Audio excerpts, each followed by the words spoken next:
Le thème de ce matin s'affiche à l'écran. Prends courage, il t'appelle. Discerner l'appel de Dieu. Comment discerner l'appel de Dieu? Alors avant de réfléchir un instant sur ce thème qui est merveilleux, simplement nous rappeler, nous rafraîchir la mémoire de ce que Dieu nous a dit la semaine dernière. Et la semaine dernière en particulier, il était question de courir vers le but. Est-ce que vous vous rappelez?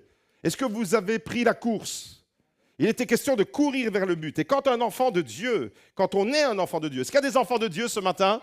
Est-ce que je peux vous voir? Est-ce que je peux vous entendre? Est-ce que les enfants de Dieu peuvent acclamer le roi des rois? Eh bien, quand on est un enfant de Dieu, on sait pour qui on court, on sait pourquoi on court et on sait vers qui on court. 3 questions fondamentales. Pour qui, pourquoi et vers qui? Et le thème de dimanche dernier, c'était « Es-tu encore dans la course ?» Es-tu encore dans la course? Et malheureusement, on a vu que certaines personnes arrêtent de courir, elles abandonnent la course pour plusieurs raisons. La première cause, c'est à cause d'une blessure. On peut quitter la course parce qu'on s'est blessé. Physiquement, c'est vrai. Spirituellement, c'est vrai aussi. Une blessure au plus profond de notre cœur peut malheureusement nous ralentir dans notre marche chrétienne, nous freiner et même nous stopper net. Comme une blessure physique, un claquage musculaire va mettre sur le côté un athlète, un footballeur, un coureur, quel qu'il soit. Eh bien, de la même manière, une blessure dans le cœur d'une personne peut malheureusement la ralentir et la stopper. Et puis, on a vu également qu'il y a d'autres raisons qui peuvent nous faire sortir tout doucement de la trajectoire. C'est une mauvaise préparation. On s'est mal préparé et donc on n'est pas en condition pour affronter la course. Une mauvaise préparation spirituelle, c'est-à-dire on n'a pas bien emmagasiné la parole de Dieu, la présence de Dieu, on n'a pas passé assez de temps avec Dieu. Et malheureusement, à cause de ça, une mauvaise préparation va tout doucement nous fatiguer et nous faire sortir, nous ralentir et puis dévier notre trajectoire. Une troisième cause qu'on a vue ensemble la semaine dernière, c'est que certaines personnes arrêtent de courir pour Jésus à cause de certaines contaminations spirituelles. Et cinquièmement, à cause du non-respect de certaines règles. Vous savez, si vous ne respectez pas les règles quand vous êtes dans une compétition, vous allez être disqualifié. Et voilà 4 raisons pour lesquelles nous pouvons malheureusement arrêter de courir. Mais la bonne nouvelle, c'est qu'on peut reprendre la course à n'importe quel moment. Et si on s'est arrêté de courir, et si on a été essoufflé, si on a été découragé, si on a peut-être commencé à courir une autre course en parallèle, eh bien, Jésus nous rappelle toujours dans sa course, et on se souvient de ce que Paul a dit aux Galates, Galates 5 au verset 7, « Vous couriez bien, qui vous arrêtez en vous empêchant d'obéir à la vérité ?» Paul s'adresse à une église qui était pourtant bien élancée, une église des chrétiens qui étaient prometteurs, remplis de l'esprit, qui avaient les dons spirituels, qui manifestaient une vie chrétienne riche. Et il s'adresse à une région, parce que quand Paul écrit aux Galates, ce n'est pas simplement à une église précise. Les spécialistes du Nouveau Testament pensent que c'est une lettre circulaire, c'est-à-dire que c'est aux Galates. Ça veut dire que c'est une région qui était concernée. Et voilà toute une région qui avait pris un beau départ avec Jésus, et malheureusement, eh bien, la course a été arrêtée. Et l'apôtre Paul pose la question, vous couriez bien. Ça veut dire, il y a des chrétiens, peut-être en ce moment, tu es là, peut-être assis au GLC Beaudour, ou peut-être que tu entends ce message à travers la vidéo, eh bien, tu courais bien. Et malheureusement, eh bien, tu as commencé à ralentir la course et tu as commencé à courir une autre course. La course de ton business, peut-être. La course d'une carrière. La course de plein d'attractions. Vous savez, le monde autour de nous ne manque pas d'attractions. Et malheureusement, si tu ne gardes pas les yeux fixés sur Jésus, tu vas commencer à courir une autre course. Et c'est ce qui est arrivé aux Galates, malheureusement. Et d'ailleurs, la question, elle est posée. Elle sous-entend qu'il y a une puissance qui les a arrêtés. Vous couriez bien. J'espère que cette parole ne s'adresse à personne ce matin. Vous couriez bien. Qui vous arrêtait en vous empêchant d'obéir à la vérité? Ça, c'est le constat que Paul, et la question que Paul pose aux Galates. Vous étiez pourtant bien élancés. Pourquoi? Qui vous a empêché de courir? Pourquoi vous êtes arrêtés? Et qui vous a empêché de courir cette course pour la gloire de Dieu? Mais alléluia, dimanche dernier, j'ai prêché sur ce thème. Et suite à mon message, plusieurs personnes m'ont écrit, plusieurs personnes sont venues me voir et me disent « Pasteur, le message m'a tellement interpellé, je me remets dans la course avec Jésus. » J'ai couru une mauvaise course et je me remets dans la course pour Dieu et avec Dieu. Et en Philippiens, chapitre 3, verset 14, on se rappelle de cette parole où l'apôtre Paul lui-même parle de sa propre expérience. « Je cours vers le but pour obtenir le prix de la vocation céleste de Dieu en Christ Jésus. » Et le peuple de Dieu répond « Amen ». tant qu'on a les yeux fixés sur Jésus, on court dans la bonne direction. Tant qu'on a les yeux fixés sur Jésus et qu'on court avec persévérance, on reste dans la trajectoire. La trajectoire, c'est lui qui la fixe. Et tant que tu regardes à Jésus, eh bien, tu ne vas pas dévier. C'est dès l'instant où tu quittes Jésus du regard que tu vas commencer à ressentir les attractions qui vont t'attirer vers une autre course. Et ce matin, eh bien, peut-être que tu dois encore réfléchir. Et je fais rarement le dimanche matin répéter le message de la semaine précédente. Mais ce matin, je me sens poussé par l'Esprit de Dieu à partager ça encore. Peut-être que tu as couru ce matin, il y a quelqu'un qui doit entendre, peut-être qu'il n'était pas là la semaine dernière. Tu as couru une mauvaise course qui n'est pas la course de Dieu. Tu as couru pour tes affaires, pour ton business, pour ton travail, pour tellement d'affaires, pour avoir plus d'argent. Mais tu as tellement plus d'argent que tu es en burn-out. Jésus te dit, tu as couru une mauvaise course. L'apôtre Paul, lui, il courait des mauvaises courses avant de rencontrer Jésus. Mais quand il a rencontré Jésus, il s'est remis dans la trajectoire. Il s'est mis dans la bonne trajectoire. Et il est encore temps pour quelqu'un de se remettre dans la trajectoire. Je cours vers le but pour obtenir le prix. Il y a une victoire à la clé. Pour obtenir le prix, dites avec moi, pour obtenir le prix, pas n'importe quel prix, le prix de la vocation céleste de Dieu en Jésus-Christ. C'est ça que l'apôtre Paul dit. Et aujourd'hui, je vais mettre le focus sur la deuxième partie du verset, c'est-à-dire en particulier sur le mot vocation, que j'ai souligné et que j'ai mis en gras. Je cours vers le but pour obtenir le prix de quoi? Pas n'importe quoi, le prix de la vocation. La vocation céleste de Dieu en Jésus-Christ. Et on va parler ce matin de vocation. La vocation, ou l'appel, parce que c'est deux termes français qui veulent dire la même chose, l'appel, en grec, c'est le mot klésis. Et ici, on a un spécialiste, les Grecs, notre frère Nicolas. Je l'ai écrit en grec pour lui, d'ailleurs. Regardez, klésis, je le prononce bien, j'espère. Le mot klésis, qui est traduit dans nos Bibles en français par appel ou par vocation, signifie en même temps, ça vient d'un verbe, ça vient du verbe kaléo. Et kaléo signifie appeler, inviter, convoquer et même nommer quelqu'un. Ça veut dire ce matin que tu es invité. Ça veut dire ce matin que tu es appelé. Ça veut dire que tu es convoqué et ça veut dire que Dieu te donne un nom. Ça veut dire que tu as une place particulière dans le plan de Dieu. Rien qu'avec le mot klésis, ça veut dire tout ça. Et un jour, près de Jéricho, Jésus a croisé le chemin d'un homme qui n'était plus dans la course. Un homme qui s'appelle Bartimée. Et cet homme, il était empêché, il était dans l'impossibilité de marcher et encore moins de courir. Il ne pouvait pas ni marcher ni courir. Mais Jésus va croiser le chemin de tous ceux qui ont arrêté de courir, comme Bartimée, ou de tous ceux qui n'ont jamais couru la bonne course. Et en Marc 10, au verset 49, alors que Bartimée est là et qu'il est à proximité de Jésus, il crie de toutes ses forces à Jésus, « Jésus, fils de David, aie pitié de moi !»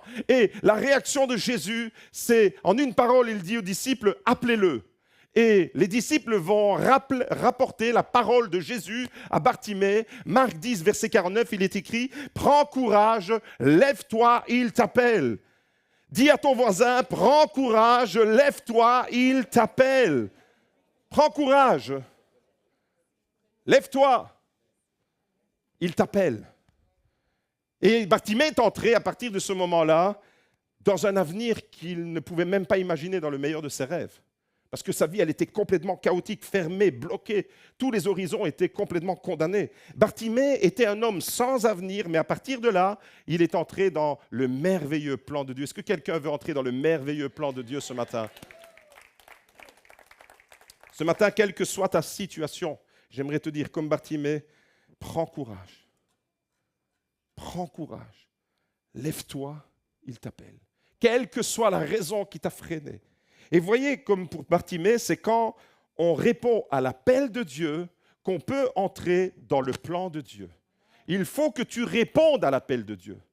Pour entrer, pour découvrir le plan merveilleux, moi je déclare, comme la Bible le dit, je ne déclare pas des choses qui ne sont pas bibliques, je déclare que Dieu a des plans merveilleux pour chacun d'entre vous. C'est la Bible qui le déclare. Jérémie 29 au verset 11 nous dit « Je connais les projets que j'ai formés sur vous, projets de paix et non de malheur, afin de vous donner un avenir et de l'espérance. » Ce sont les plans merveilleux que Dieu a pour chacun de nous. Mais pour découvrir le plan de Dieu, tu dois répondre à son appel.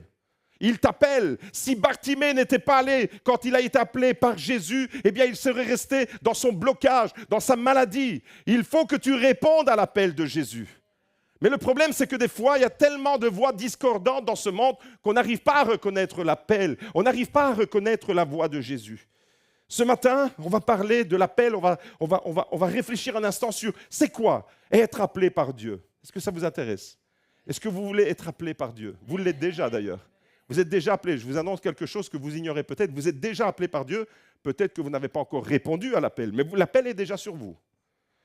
1 Corinthiens chapitre 7 au verset 17 nous dit que chacun marche selon la part que le Seigneur lui a faite, selon l'appel, clésis, selon l'appel qu'il a reçu de Dieu. C'est ainsi que je l'ordonne dans toutes les églises.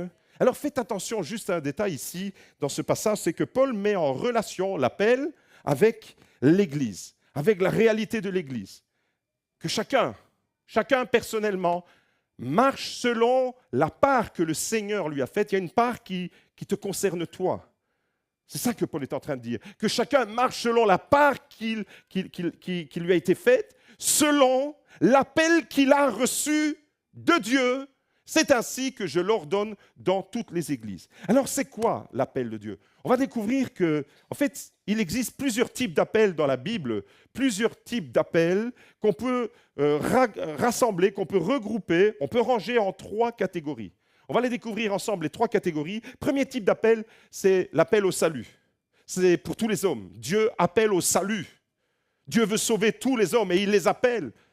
Ça, c'est le premier type d'appel. Deuxième type d'appel qu'on rencontre, c'est l'appel à la sainteté. Et ça, c'est un appel plus spécifique pour les disciples de Jésus. Parce que tu ne peux pas être dans la sainteté si tu n'as pas répondu à l'appel du salut.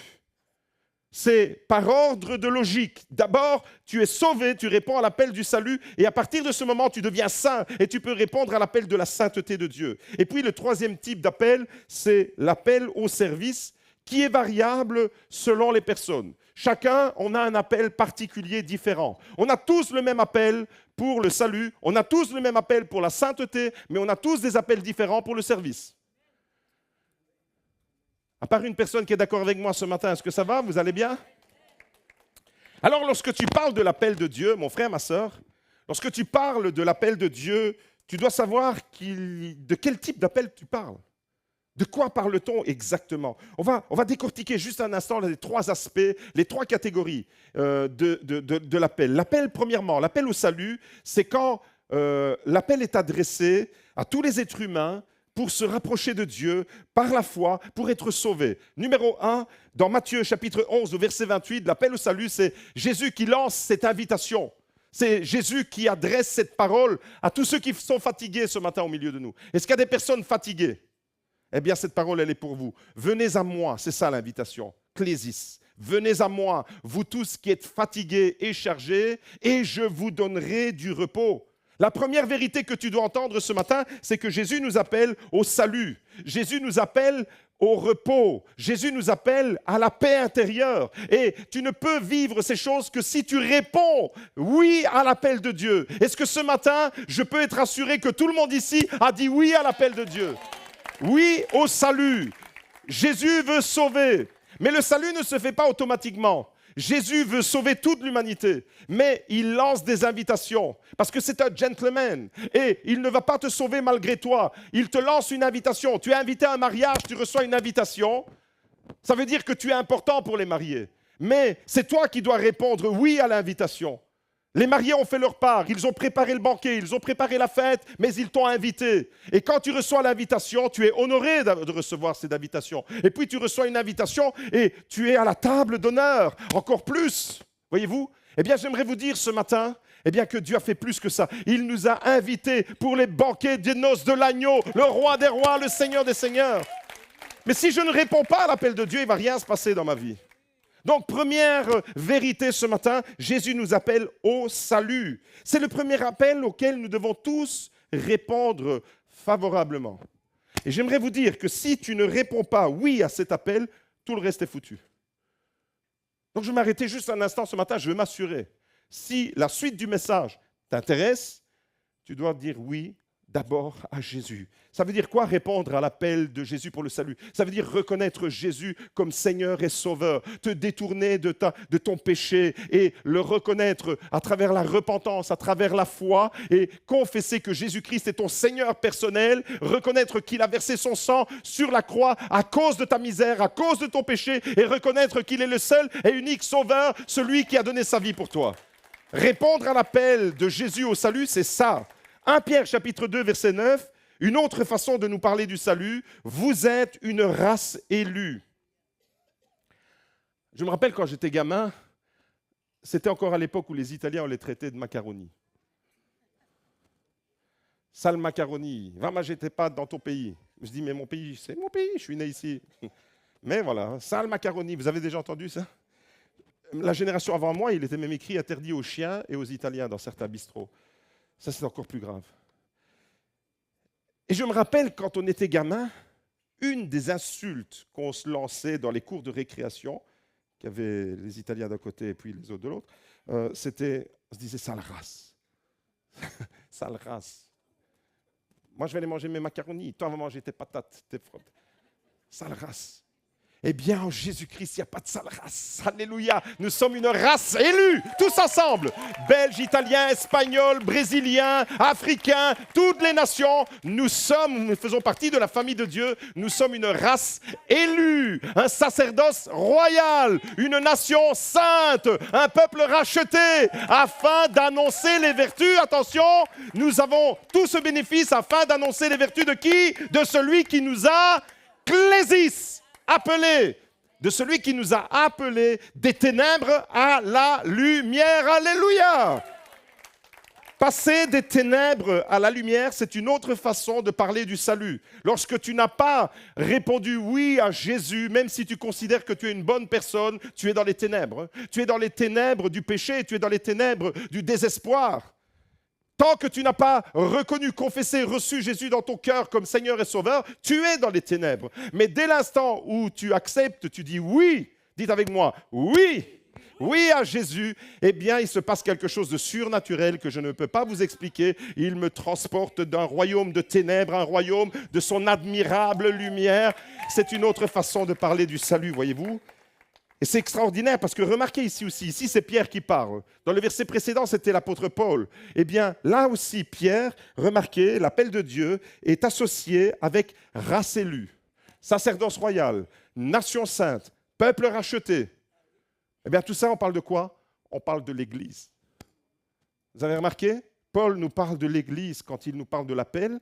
Et ici, l'apôtre Paul, il associe toutes ces terminologies variées, glorieuses. Vous êtes d'accord avec moi que c'est glorieux de faire partie d'un peuple racheté, d'une race élue, d'un sacerdoce royal. On n'est pas n'importe qui, on n'est pas n'importe quoi. J'aimerais dire à quelqu'un, c'est quand tu...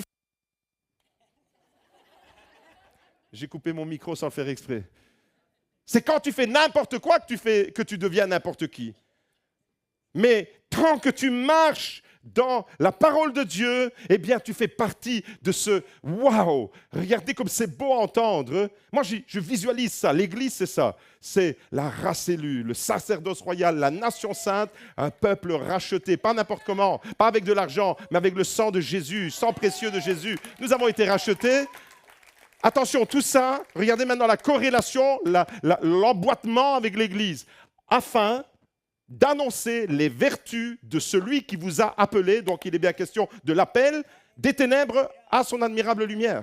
Vous voyez, l'appel de Dieu, il est encore une fois impliqué, imbriqué avec l'Église. Ça, c'est le premier type, la première catégorie d'appel.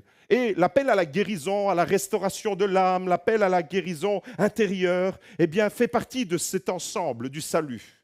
Pour que tu puisses vivre pleinement ta guérison intérieure, tu dois reconnaître et répondre oui à l'appel au salut. Deuxième type d'appel, c'est l'appel à la sainteté. À la sainteté. Les chrétiens sont appelés à vivre pour la gloire de Dieu, une vie consacrée qui reflète la sainteté de Dieu. Autrement dit, quand tu as reconnu, quand tu as répondu au premier appel, l'appel au salut, ta vie ne t'appartient plus, tu ne fais pas n'importe quoi avec ta vie et maintenant tu es appelé à élever le niveau. Dis à ton voisin, élève le niveau. Élever le niveau en quoi? Élever le niveau de quoi? De ta sainteté. de ta sainteté. Regardez ce qu'il est écrit en 1 Thessaloniciens, chapitre 4, au verset 7. Dieu ne nous a pas appelés à l'impureté, mais à la sanctification. Voilà l'appel. Ça, tu ne peux le vivre que si tu as répondu au premier appel. Si Jésus est ton Seigneur et ton Sauveur personnel, ok, premier appel, c'est bon. Malheureusement, certains chrétiens s'arrêtent au premier appel. Et alors, ils acceptent Jésus comme Seigneur et Sauveur, et après, ils ont une vie complètement délabrée. Non, tu n'as pas entendu, il y a un deuxième appel. Et celui-là, il ne concerne pas le monde extérieur. Si le premier appel, c'est un appel que Dieu lance à l'humanité tout entière, parce que Dieu veut sauver tous les hommes, et il invite tous les hommes à répondre à son amour, le deuxième appel ne concerne que les chrétiens. Parce que tu ne peux pas être saint si tu n'as pas accepté Jésus dans ton cœur personnellement, et si tu ne l'as pas reconnu comme sauveur personnel. Vous êtes d'accord avec moi? Alors mes amis, j'aimerais vous dire que ce matin, l'appel, celui auquel peut-être plusieurs doivent répondre, après le doudou, c'est important que vous puissiez entendre ça. Dieu ne nous a pas appelés à l'impureté. Vous entendez bien? Doudou ou pas doudou, hein? Dieu ne nous a pas appelés à l'impureté. Dieu nous a appelés à la sanctification. Et la sanctification, c'est quoi? Eh bien, c'est une vie qui reflète la gloire de Dieu. C'est une vie qui reflète la sainteté de Dieu à travers mes choix, mes décisions, mon caractère, à travers ce que je fais, à travers mon comportement, à travers mon attitude. Je ne fais pas n'importe quoi avec mon corps. Je suis le temple du Saint-Esprit et je suis appelé à la sanctification et pas à profaner le temple que je suis. Éphésiens chapitre 4, verset 1. Je vous encourage, donc moi le prisonnier dans le Seigneur, à vous conduire d'une manière digne. Digne de quoi? Clésis, digne de l'appel que vous avez reçu. Je vous encourage, l'apôtre Paul, je vous exhorte, moi le prisonnier dans le Seigneur, à vous conduire d'une manière digne. La dignité de l'appel, d'une manière digne, se conduire, c'est-à-dire le comportement. C'est ça, digne de l'appel que nous avons reçu. L'appel est en corrélation ici avec notre comportement, notre témoignage. Chrétien, qu'est-ce que tu fais de cet appel? Qu'est-ce que tu fais de l'appel? Tu as peut-être répondu au premier appel, mais pas au deuxième. Ce matin, Dieu t'appelle à la sainteté, à la consécration de ta vie. Il n'y a pas de condamnation, il n'y a pas de jugement.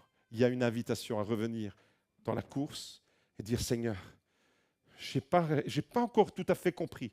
Je n'ai pas répondu à cet appel que tu m'as lancé. Mais c'est, j'ai envie de dire, le plus important.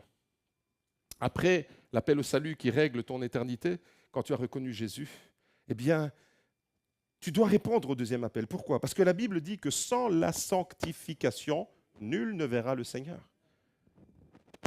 On a tellement bradé l'évangile, on a tellement prêché un évangile à l'eau de rose, où on a tellement mis l'accent sur n'importe quoi, sur la grâce, la surgrâce, l'hypergrâce. Vis comme tu veux, de toute façon, Dieu est amour et Dieu te bénira. Mes amis, c'est un faux évangile, ça. Vous entendez, aujourd'hui, c'est à la mode d'entendre des prédicateurs sur YouTube et sur toutes sortes de plateformes, sur des réseaux sociaux, qui prêchent un évangile pour plaire, satisfaire à nos émotions. Mais j'aimerais vous dire ce matin que le véritable évangile, c'est celui qui non seulement nous sauve, parce que de nous-mêmes, nous ne pouvons pas être sauvés, mais c'est celui qui nous permet de vivre à la hauteur de la sainteté de Dieu et qui nous permet de vivre à la gloire de Dieu. Mon frère, ma sœur, j'aimerais te dire ce matin que c'est l'appel auquel nous devons répondre. Troisième type d'appel, l'appel au service. Celui-ci, il est spécifique. Les deux précédents appels, c'est pour tout le monde.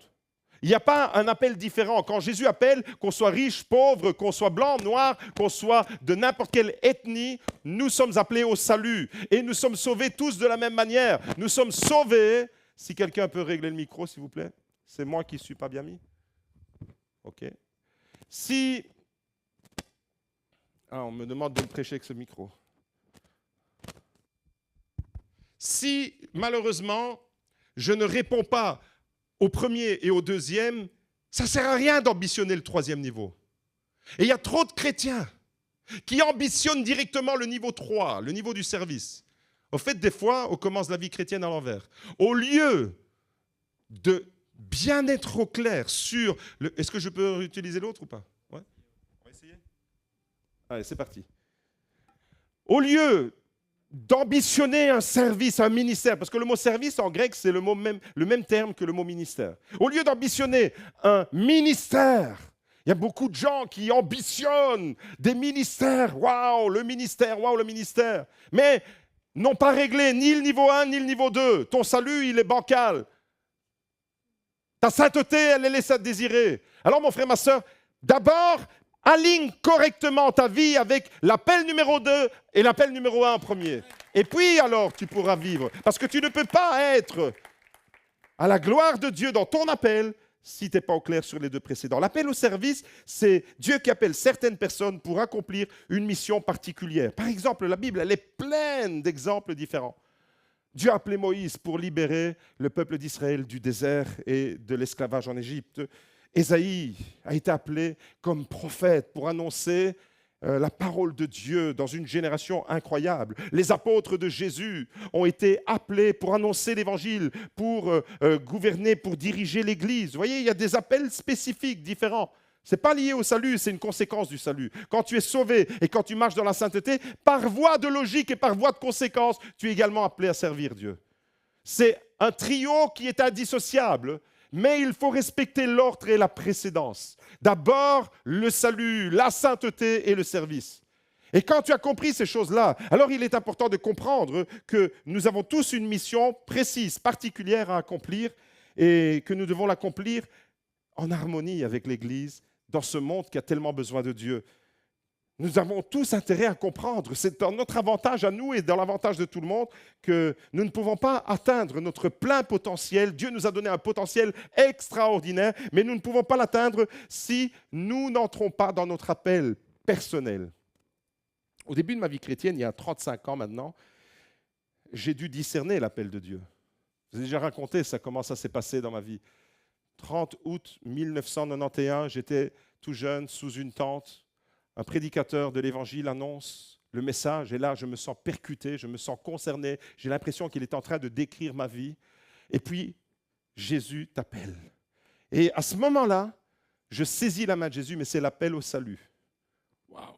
J'accepte Jésus. La pièce, elle tombe. Ma sœur, elle me parlait de Jésus depuis tellement longtemps, mais je n'avais pas capté. La pièce n'était pas tombée. J'avais compris certaines choses avec mon cerveau, mais pas avec mon cœur. C'est les fameux 40 centimètres qui séparent mon cerveau et mon cœur.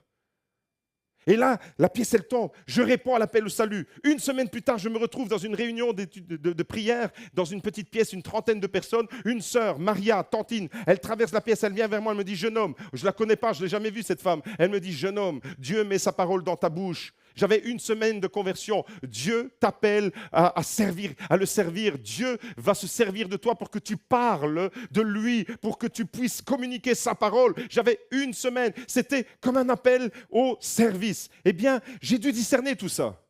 Et j'étais jeune d'une semaine de nouvelle naissance. Donc, j'étais un bébé encore dans un nourrisson spirituel. Et j'ai dû discerner cette parole.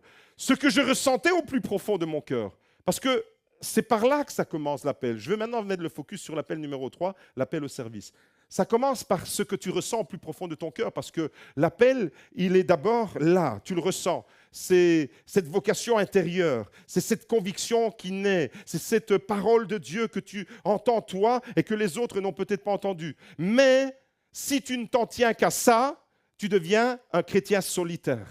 Tu as besoin de la confirmation extérieure. Et c'est pour ça que dans les précédents textes qu'on a lus, l'appel de Dieu, il est toujours en harmonie avec l'Église. Et j'ai dû discerner l'appel que Dieu a placé sur ma vie, j'ai dû le discerner dans la communion avec mon Église à l'époque à Seraing et avec mon pasteur. On a dû discerner ensemble. Je n'ai pas fait celui qui « Ah, j'ai reçu une parole, j'ai reçu en plus une parole à une semaine. » C'est dangereux des fois de donner une parole comme ça à quelqu'un qui vient de se convertir depuis une semaine. C'est hyper dangereux même, parce que ça peut vite monter à la tête. Et alors, il a fallu discerner. J'aimerais rappeler quelques règles de fonctionnement pour reconnaître la voix de Dieu dans un appel bien précis. Ce n'est pas en tant qu'électron libre qu'on peut discerner l'appel de Dieu, qu'on découvre l'appel de Dieu. C'est tellement à la mode aujourd'hui. Chacun fait ce qui lui plaît, chacun part de son propre vécu, de son propre ressenti, et on a besoin de personne. C'est très commun aux chrétiens, J'ai le Saint-Esprit. Dieu me parle autant qu'il parle aux autres. Et donc, s'il m'a parlé, voilà, ça c'est mon appel. Et malheureusement, ça crée des chrétiens et des fois des serviteurs autoproclamés. C'est très dangereux pour l'Église. C'est très dangereux pour l'œuvre de Dieu. Tu as besoin de la communion de l'Église. Tu as besoin de l'harmonie de l'Église. Et ce n'est pas en tant qu'électron libre que tu vas discerner ton appel, mais c'est dans la communion avec les responsables, avec le pasteur, avec la communauté qui va reconnaître en toi le potentiel qui t'a été donné par Dieu. Dieu t'a donné un potentiel. Toi, tu le ressens. Des fois, tu le ressens avant que les autres le remarquent. Des fois, les autres le remarquent avant que tu le ressentes. Mais les deux sont importantes. C'est pour ça qu'en théologie, on appelle ça la vocation intérieure et la vocation extérieure. Ça veut dire que ton appel à toi, tu dois le ressentir au plus profond. Par exemple, Magda et moi, on n'a pas vécu l'appel au même moment. Moi, j'étais déjà convaincu, je vous l'ai déjà dit, je suis à TGV. Moi, j'étais déjà convaincu dès le départ. Magda, elle freinait des deux pieds au départ.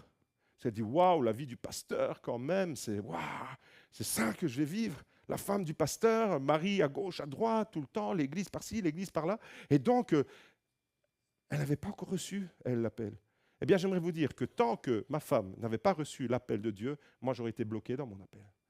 Parce que c'est en couple qu'on vit l'appel. C'est en couple qu'on vit l'appel de Dieu. L'apôtre Paul est un bel exemple de vivre l'appel de Dieu. S'il y a quelqu'un qui a servi Dieu de façon extraordinaire, il y en a un dans l'Évangile. Vous êtes d'accord avec moi? L'apôtre Paul a vécu quelque chose de tellement merveilleux. La parole de Dieu, elle est remplie du témoignage de l'apôtre Paul. Acte chapitre 13. Comment celui qui était Saul de Tarse a découvert son appel? On découvre ça ensemble à l'église d'Antioche. Ça se passe à l'église. L'apôtre Paul, le quartier général, l'église mère de l'apôtre Paul, c'était Antioche. Et regardez cette église, comment elle était. Il y avait dans l'église qui était Antioche des prophètes et des docteurs. Barnabas, Siméon, appelé Niger, Lucius de Cyrène, Manaën, qui avait été élevé avec Hérode le tétrarque, et Saul, en l'occurrence ici, Saul de Tarse. Pendant qu'ils célébraient le culte du Seigneur et qu'ils jeûnaient, le Saint-Esprit dit, « Mettez-moi à part Barnabas et Saul pour l'œuvre à laquelle je les ai clésis. » Mettez-moi à part. À qui Dieu adresse cette parole? À l'Église. Nécessité de reconnaître l'appel de façon communautaire. Pourtant, Dieu avait déjà parlé à l'apôtre Paul. Saul de Tarse avait déjà répondu à l'appel numéro 1. Il avait déjà répondu à l'appel numéro 2. L'appel au salut, c'était fait. L'appel à la sainteté, c'est fait. Il s'est détourné des ténèbres à la lumière, c'est OK. Maintenant, l'appel au ministère. C'est à partir de ce moment-là qu'il va entrer dans une autre dimension de sa vie chrétienne et qu'il va implanter des églises un peu partout. Et c'est à partir de là que le premier, le deuxième et le troisième voyage missionnaire vont pouvoir avoir lieu. Parce qu'il y a un homme ici, entouré de toute une équipe, entouré de personnes qui prient, qui cherchent la face de Dieu en église, qui célèbrent Dieu, qui jeûnent même pour entendre le Saint-Esprit leur parler. Et là, bam, l'église parle à qui? Je veux l'entendre. L'église parle à qui? L'église parle à l'église. Pardon, pas l'église. Le Saint-Esprit parle à qui? Le Saint-Esprit parle à l'église. Et je suis en train de vous parler de l'apôtre Paul.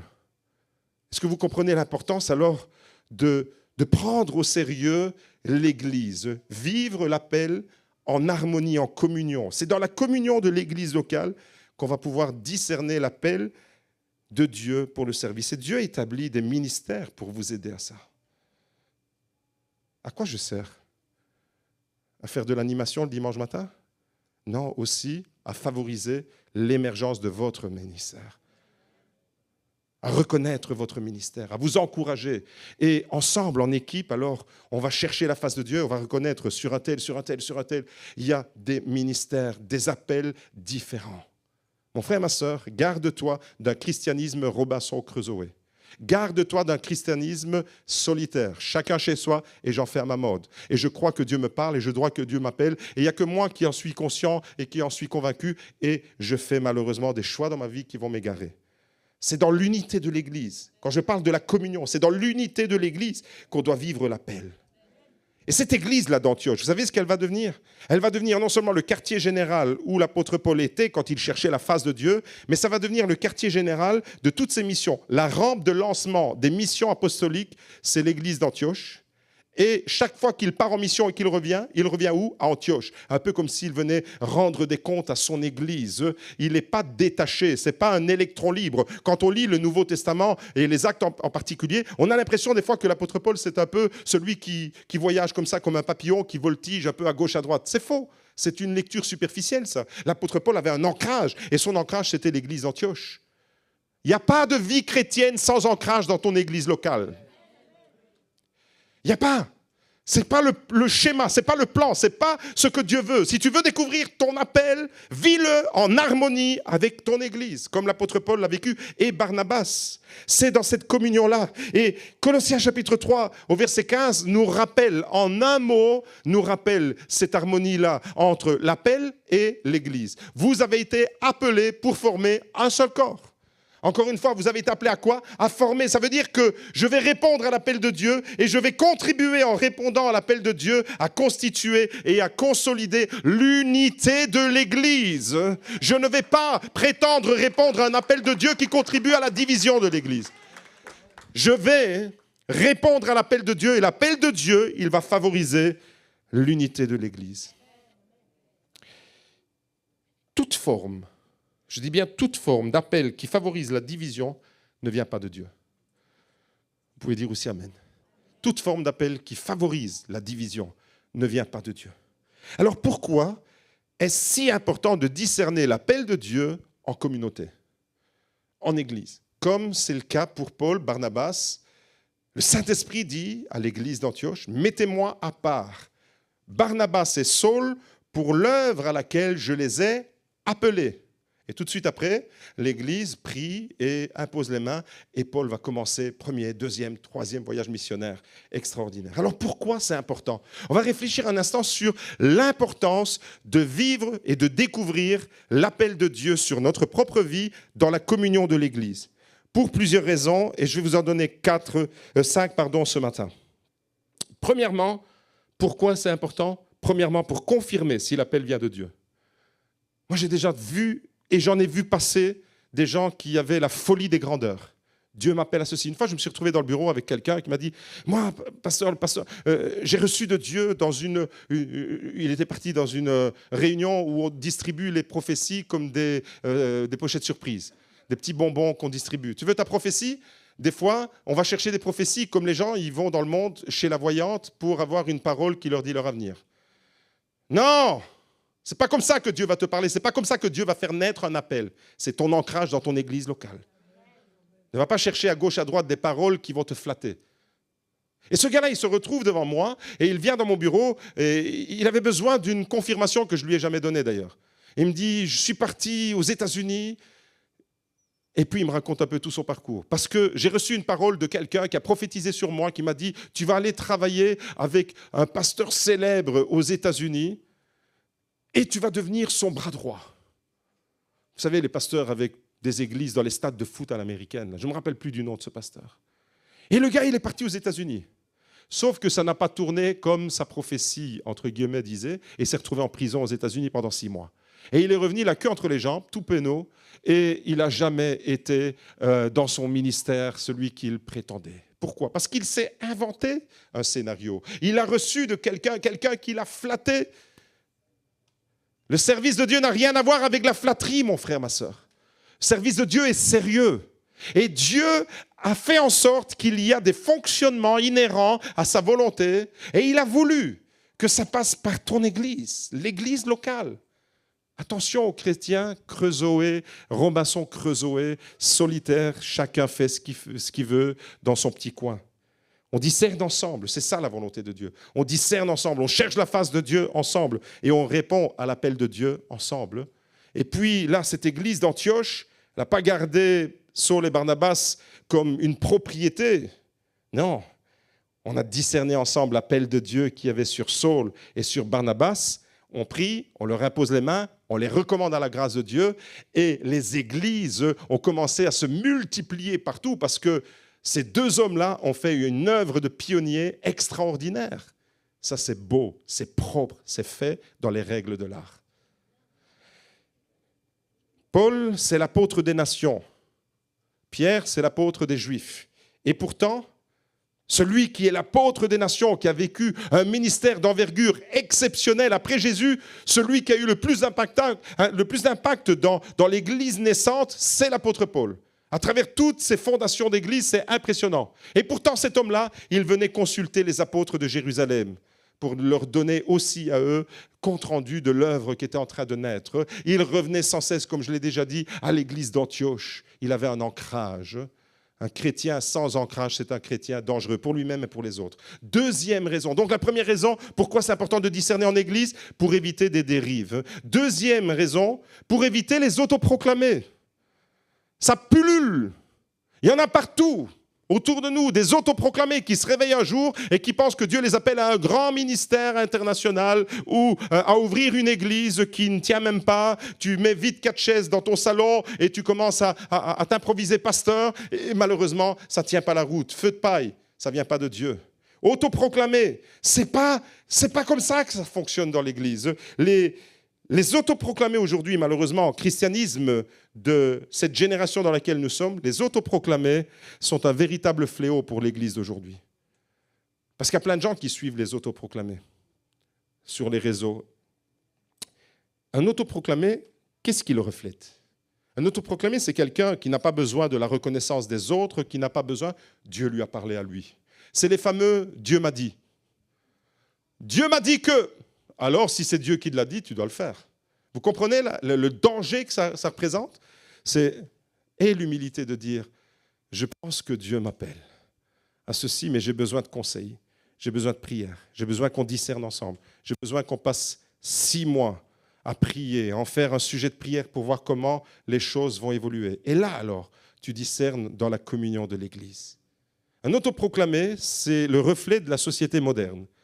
Société moderne dans laquelle nous vivons, à l'extérieur de l'Église, on retrouve le même fléau dans l'Église. C'est une mentalité égocentrique. C'est une mentalité solitaire et individualiste, tout à fait le contraire de ce que Jésus nous demande de faire. Mentalité autour de nous, mentalité égocentrique, je pense à moi. Mentalité solitaire, je n'ai pas besoin des autres. Mentalité individualiste, ce que les autres pensent, ça ne m'intéresse pas. Et malheureusement, cette mentalité-là, elle gagne beaucoup de terrain, y compris dans l'Église. Donc, pour discerner, pour entendre l'appel de Dieu, sois en harmonie avec l'Église. Sois en harmonie avec l'Église. Sois en prière avec l'Église. Cherche la face de Dieu avec l'Église. Cherche pas la face de Dieu seulement chez toi. Vis ta foi chrétienne ancrée dans ce que Jésus appelle mon corps, mon épouse, peuple racheté, nation sainte, race royale. Vis ta foi et ton appel dans ce que Jésus lui-même a défini. Troisièmement, pourquoi c'est important de discerner en Église? Pour maintenir l'unité et l'humilité. C'est-à-dire, garde les pieds sur terre. Éphésiens chapitre 5, verset 21, « Soumettez-vous », ça c'est une règle spirituelle auquel nous devons tous nous soumettre. « Soumettez-vous les uns les autres dans la crainte. » Les uns les autres dans la crainte de Christ. Soumettez-vous les uns les autres. Ça veut dire que je me soumets aux autres et je cherche avec les autres le conseil de Dieu. Le salut, il est dans le nombre des conseillers. Est-ce que vous comprenez l'importance? Voyez comment toute la parole converge. Ancien et Nouveau Testament. Maintenir l'unité et maintenir l'humilité. Maintenir l'unité de ce que Dieu fait, mais aussi l'humilité dans le cœur du croyant. Quatrième raison, pourquoi c'est important de discerner ensemble. Quatrièmement, pour assurer une formation et un accompagnement sérieux à la personne qui répond à l'appel. Tu as besoin d'un accompagnement. Même si tu t'appelles l'apôtre Paul, Saul de Tarse, même si tu as étudié au pied de Gamaliel, le big boss des rabbins de l'époque de cette génération-là. Saul de Tarse, il avait un CV impressionnant. Et cependant, il avait besoin de mentors spirituels. Tu as besoin d'un mentor. L'Église, elle est constituée comme ça. Le peuple de Dieu est constitué comme ça. Dieu place des ministères dans l'Église pour faire naître, pour perfectionner et pour encourager l'émergence de nouveaux ministères. Dieu a doté l'Église de ça. Et quand on n'utilise pas ce que Dieu a établi dans l'Église, on ne vit pas à la manière de Dieu. Paul a été le mentor de plusieurs hommes que vous découvrez dans les épîtres et dans les actes. Paul a été le mentor de Timothée, de Tite, de Silas et bien d'autres. Il a été le mentor de plusieurs. Mais lui-même, il a été au bénéfice du mentorat de Barnabas. Et avant ça, même d'Ananias. Barnabas l'a été pour Paul. Et Paul le deviendra pour Timothée, pour Silas. Élie, dans l'Ancien Testament, a été le mentor d'Élisée.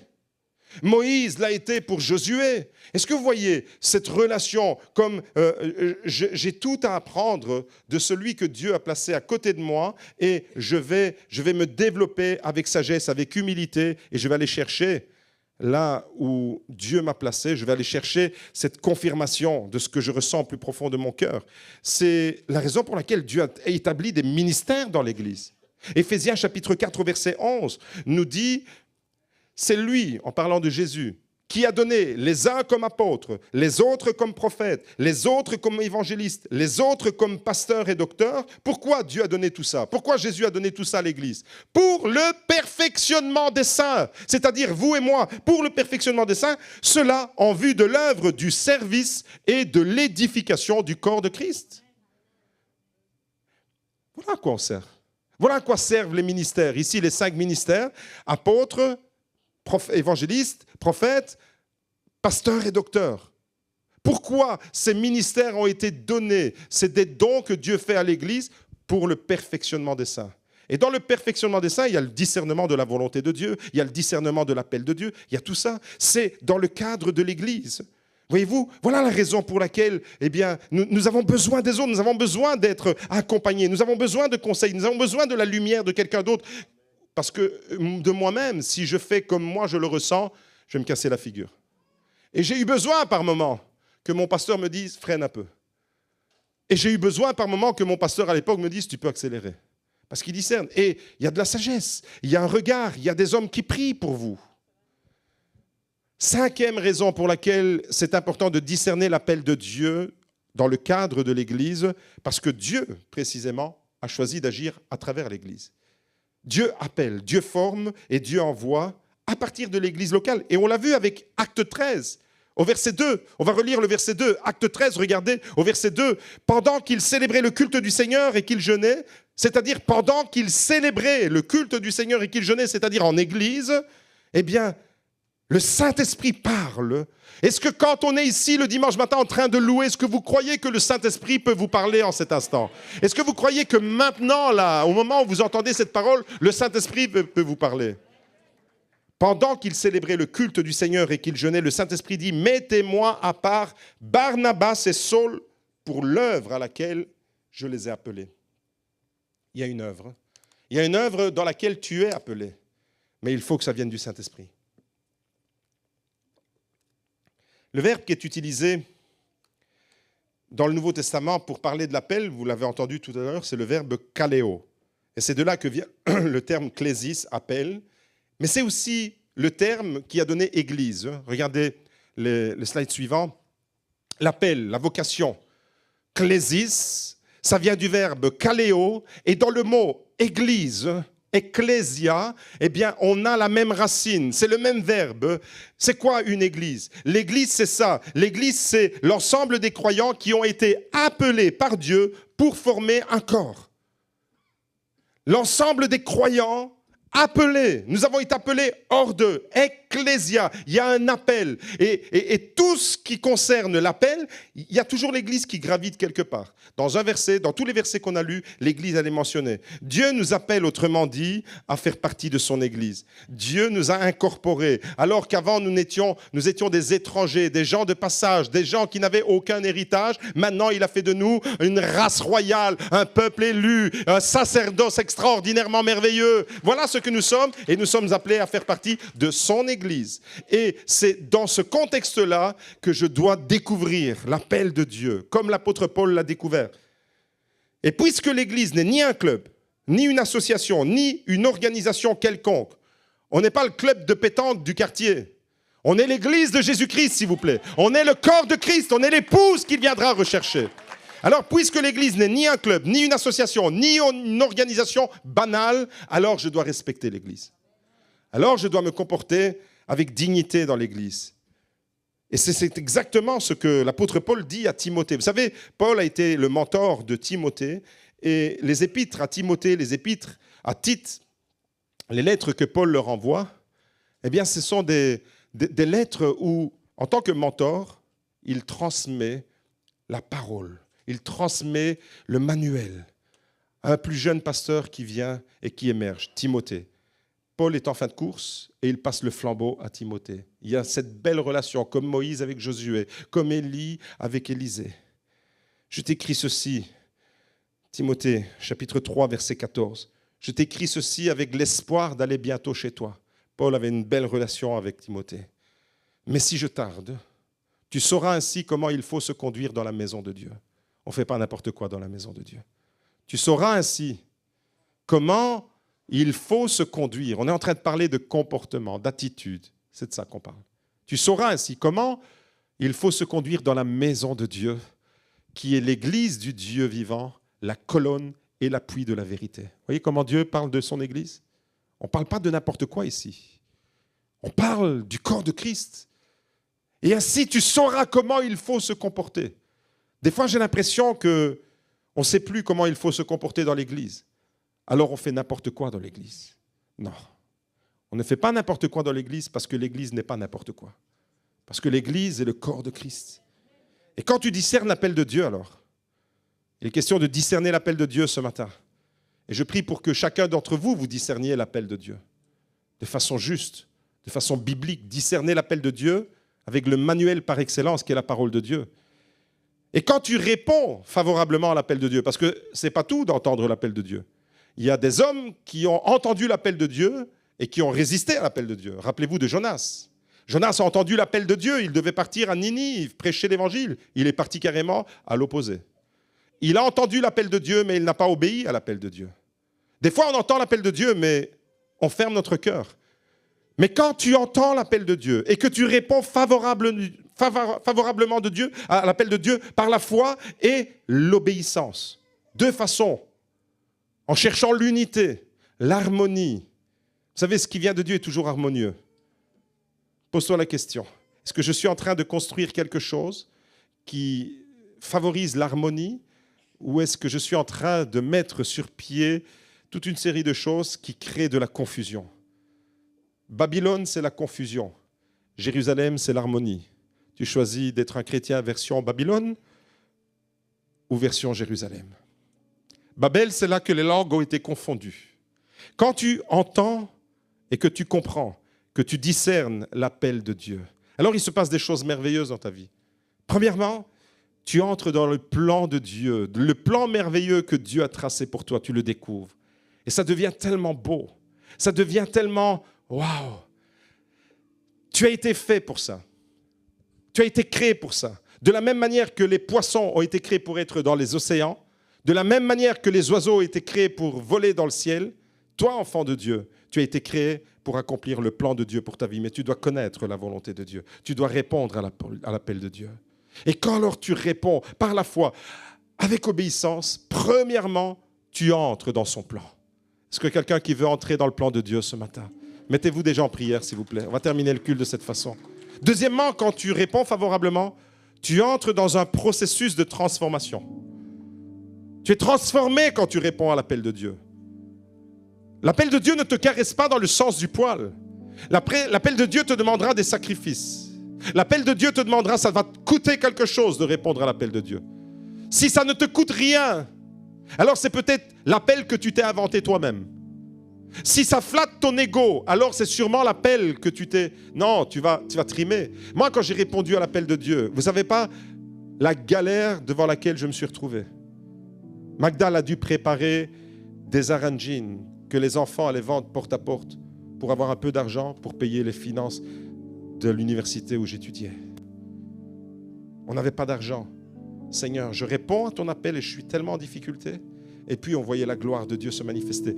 Des enveloppes anonymes le soir dans la boîte aux lettres avec la somme exacte pour des factures qu'on avait sur la table qu'on n'arrivait pas à payer. J'allais au culte, l'importance du culte. Je saluais un frère qui est maintenant dans la gloire avec le Seigneur. Et tous les dimanches, il me tapait dans la main. Et dans la main, il y avait une enveloppe avec la somme dont j'avais besoin pour la semaine. J'étais en difficulté financièrement. On a acheté une voiture. Je crois que c'était quelque chose comme 150 €. Une vieille Ford Fiesta que mes beaux-frères ont refaite. Elle était toute déglinguée, elle était toute rouillée. Ils l'ont soudée. Pendant qu'ils l'ont soudée, le réservoir a pris feu.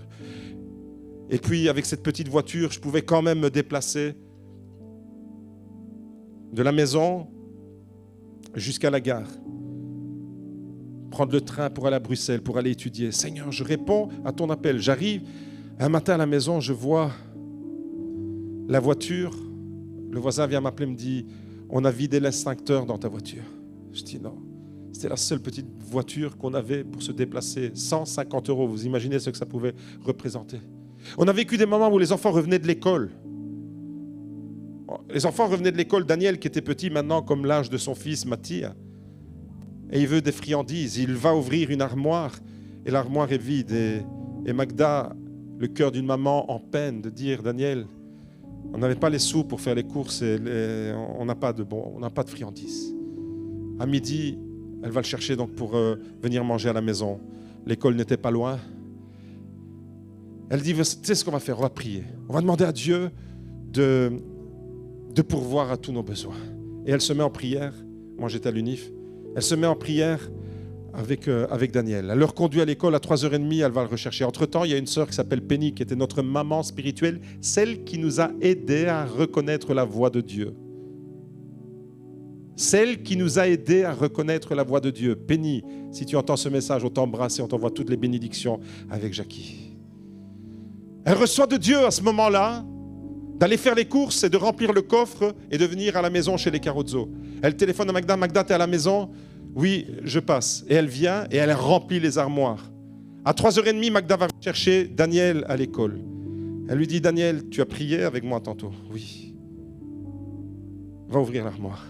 Et quand il ouvre l'armoire, tous les bonbons commencent à tomber par terre. Alléluia, gloire à Dieu. C'est Penny qui nous a envoyé ça. Et Daniel, spontanément, avec son innocence d'enfant, Penny, c'est une Sud-Africaine, c'est une sœur sud-africaine qui fait « Alléluia, merci l'Africaine !» On a connu des moments de galère. Répondre à l'appel de Dieu, c'est pas pour flatter ton ego. Tu passes par le creuset, tu passes par l'épreuve, mais Dieu est fidèle. Dieu est là et Dieu pourvoit. Et c'est comme ça qu'on s'est frayé un chemin. Si tu veux répondre à l'appel de Dieu, dis-lui maintenant, à l'heure où tu entends ce message, brise mon orgueil, brise mon ego. Fais-moi passer à la moulinette. Fais-moi passer par où je dois passer entre tes mains. Mais viens briser ce qui m'empêchera de vivre pleinement mon appel pour ta gloire. Et alors là, tu rentres dans un processus de transformation quand tu réponds à l'appel de Dieu. Troisièmement, tu reçois la grâce nécessaire pour accomplir ta mission. Tu reçois l'équipement. Tu reçois la provision spirituelle. Tu reçois la capacité de vivre pleinement. Si tu as été appelé à servir Dieu dans la louange, Dieu va t'équiper, il va te donner les moyens d'apprendre un instrument, de bien jouer ton instrument. Si tu as la prétention que Dieu t'appelle à chanter pour la gloire de Dieu à l'église, alors Dieu va te doter de belles cordes vocales pour ne pas casser les oreilles de l'assemblée. Et si tu n'as pas une belle voix, tu peux quand même chanter, mais sous la douche. Tu peux chanter à la gloire de Dieu dans l'église. Est-ce que vous comprenez que tu reçois une grâce nécessaire qui correspond à l'appel de Dieu, selon la mesure qui t'a été faite, selon l'appel qui est sur toi, tu recevras l'équipement. Demande-lui en cet instant, Seigneur, je veux recevoir cet équipement-là. Brise mon orgueil. Je veux recevoir cet équipement. Si Dieu t'appelle à partager la parole de Dieu, à prêcher, eh bien Dieu te donnera les outils, la capacité de transmettre la parole de Dieu au peuple de Dieu. N'importe quel service, n'importe quel ministère, il sera accompagné de l'équipement qui vient de Dieu. Demande-lui maintenant, mets-toi en prière. troisièmement, tu reçois cette grâce, cet équipement. Et quatrièmement, tu portes du fruit. Tu portes du fruit dans ce que tu vis, dans ce que tu fais. Ça veut dire que répondre à l'appel de Dieu est accompagné du fruit qui correspond à cet appel. Des fois, certaines personnes pensent répondre à l'appel de Dieu et au bout de 10 ans, tu fais le bilan, il ne s'est rien passé. C'est peut-être que tu t'es trompé d'appel. Parce que le fruit, même si des fois il est laborieux, même si des fois tu te dis tous mes efforts, je ne vois pas où ils aboutissent, mais le fruit, il doit paraître à un moment donné. Quelque part, on doit voir ce fruit. Alors mon frère, ma soeur, j'aimerais que tout le monde incline le front, faire cette prière tout simplement. Seigneur, je veux répondre à ton appel. Et si tu veux répondre à l'appel de Dieu ce matin, peut-être qu'il y a quelqu'un qui n'a jamais entendu parler de l'amour de Jésus. Tu es venu dans cette église pour la première fois. Tu dois répondre au premier appel. Dieu veut te sauver. Ouvre ton cœur et réponds, oui Seigneur Jésus, je te reçois. Comme Bartimée. Il y a quelqu'un dans l'église qui doit répondre à l'appel numéro 2. Seigneur, je réponds à l'appel à la sainteté. C'est à la sainteté que tu m'appelles. Ma vie, tout en étant chrétien, tout en fréquentant l'église, elle n'est pas droite. Il y a quelqu'un qui doit confesser à Dieu son péché. Il y a quelqu'un qui doit dire, Seigneur, je suis peut-être dans le 3e appel, mais le 2e, il pose problème. Parce que ma vie ne reflète pas ta gloire et ta sainteté. Je te demande pardon maintenant. Je te demande pardon et je veux répondre à cet appel. Sanctifie-moi. Viens retirer ce qui n'est pas de toi. Viens retirer ce qui n'est pas à ta gloire dans ma vie. Transforme-moi, brise mon orgueil, brise tout ce qui m'attire à courir d'autres courses. Et troisièmement, si tu veux comprendre que le premier appel t'amène au 2e et le 2e t'amène au 3e, si tu veux servir Dieu, si tu veux que ta vie elle puisse vraiment se développer avec le potentiel que Dieu t'a donné et que tu puisses atteindre ton plein potentiel dans l'œuvre de Dieu, eh bien alors tu dois répondre, Seigneur, sers-toi de moi. Je veux te servir, mais je veux te servir en découvrant quels sont les besoins à partir de mon entourage, là où tu m'as placé, de mon église locale, là où tu m'as établi.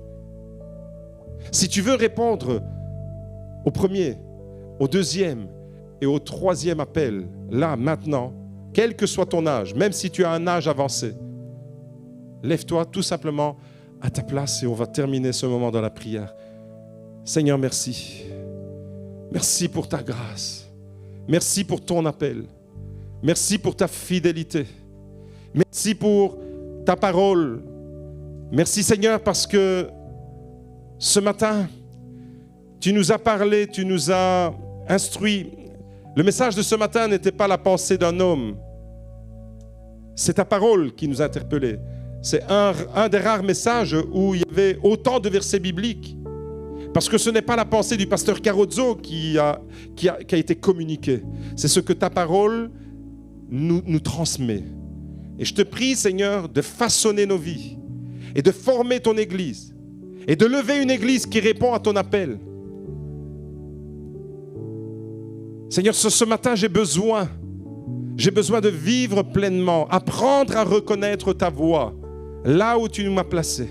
Et je te prie pour mes frères et sœurs. Je te prie pour ton Église, je te prie pour ton peuple, cette Église dans laquelle tu nous as établis. Donne-nous de pouvoir ensemble discerner, non seulement pour nous-mêmes, mais également pour la trajectoire de notre Église. L'appel qui est sur nous, qui se marie et qui s'associe à l'appel de l'Église. Seigneur, nous avons besoin, dans le nom de Jésus, de t'entendre, nous parler, de venir mettre des convictions, de chercher ta face avec des frères et des sœurs que tu as établis à nos côtés, remplis de sagesse, de maturité spirituelle et de connaissance de ta parole, afin de discerner ensemble quelle est ta volonté, ce qui est bon, agréable et parfait pour nous. Seigneur, lève au milieu de ton peuple des hommes et des femmes qui veulent marcher avec ta parole comme seule boussole. Merci Seigneur pour ce triple appel qui est sur chacun de nous ce matin. L'appel au salut, l'appel à la sainteté, l'appel au service. Et tout ça, tu nous permets de le vivre pour la seule gloire de ton nom, avec la puissance de ton esprit. Amen.